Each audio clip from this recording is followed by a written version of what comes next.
Salamat kanimo Mr. Chubby sa pag-share nimo sa mga suwatampo diri sa atong programa. Makaingon tag komedya pero tinuod, no? Matud pa niya ilingaw-lingaw lang nag-istorya te. Ikaw lay bahala na basta kay ang akong gikalibgan samot kong midako mitambok rong panahona. Nya na ako'y inferiority nga modul o gabay tungod kay basig balibaran ko, basig yaga-yagaan ko.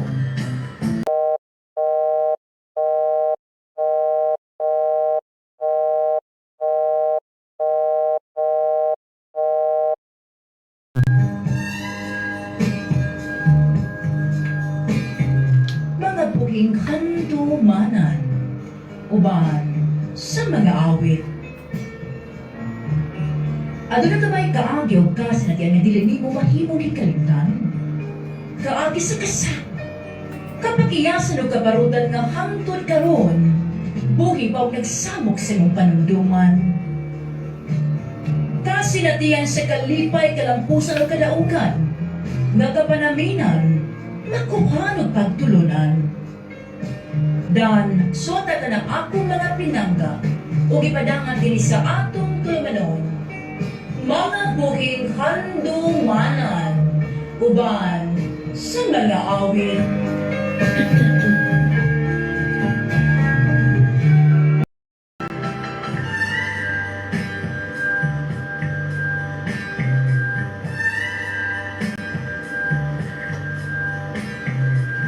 Tinawag at pinangga namong ate Diden.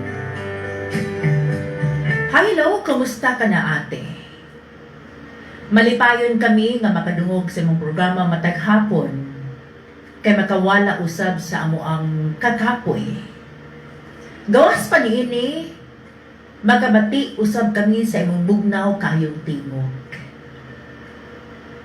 Sa imong pagtambag, labi na sa imong paghilak-hilak.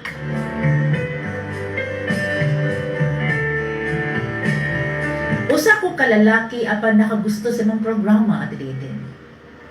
Hinungdan nga nagpakatapos ko sa pag-share sa akong problema sa imong programa. Taguan lang ko sa pangalang Mr. Chubby.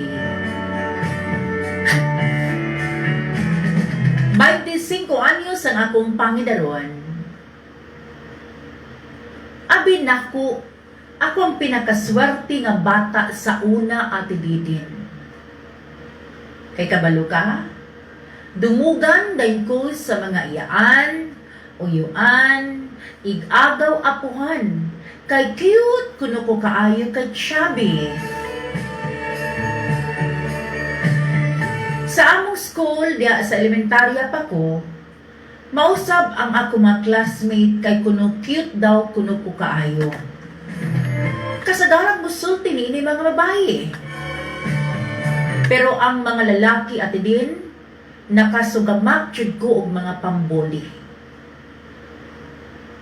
Kila kong tawgon nga tambukikoy, tabachuy-chuy, yung dan at din nga makaguol kaayong paminawon. Sakit alang nako, kay maglisod kong dawat niini labi na sa akong pangidaron sa pagkakaroon.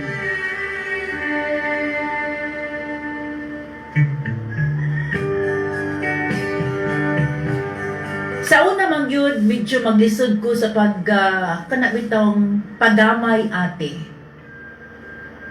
Kay pinasagdaan ko sa kusina. Hangtod nga nag-high school na ko.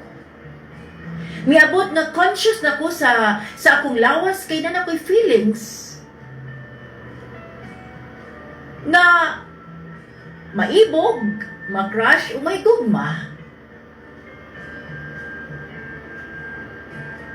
Taas unta ko nga pagkalalaki ate din, apan dako ko nga tan-awon tungod kay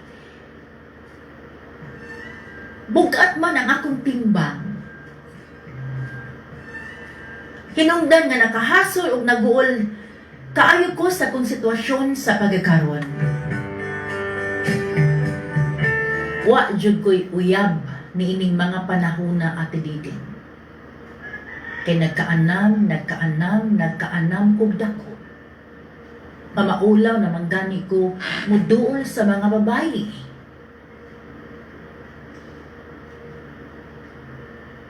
Kay tambok ikoy kay ko nga tanaw. Usahay gani ati din, di ko makabantay nga tungod sa akong kadako ang akong gigamit nga sanina ni gamay. Unya katawan ko sa ako ang mga barkadang lalaki. May gani na ako'y mga barkada nga nagseryoso na akong mga lalaki. Kay kani adto ni adtong elementarya pa ko. Pero ni nga kusion ang akong sampot, ding dalagan magtago-tago ang akong mga classmate nga mga bata. Ati makaguol apan unsaon taman nga mauman kini ako sitwasyon sa pagkakaroon. Naapabakhay babayi nga ganahan ako. Ingon akong iyan, dili daw ko mabalaka. Kay kun adunay lalaking dako nga sama daw nako, aduna pud kunoy siguro babayi nga sama nakong dako. Nga mo'y gitagana sa atong buhing Dios ati bidin.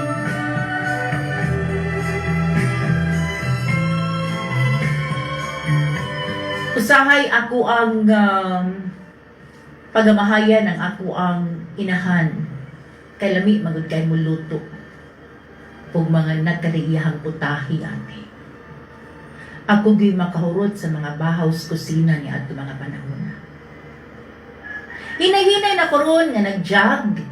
Hinay-hinay na sa bako nga nagkuha og mga kanabitang kanon. Akong rice, ako ang gamay. Pero usahay di ko kapugong. Igon pa sa akong barkada, makakita ra daw kog babay nga makauyo nako ug makagusto nako kay gwapo man kuno ko nga pagkadako. Ati mao lang kini akong suwatampo makalingaw apan makaguol paminawon ang mga bully sa ako ang mga kaila. Kaning tanan gikan Chubby sa Amlan.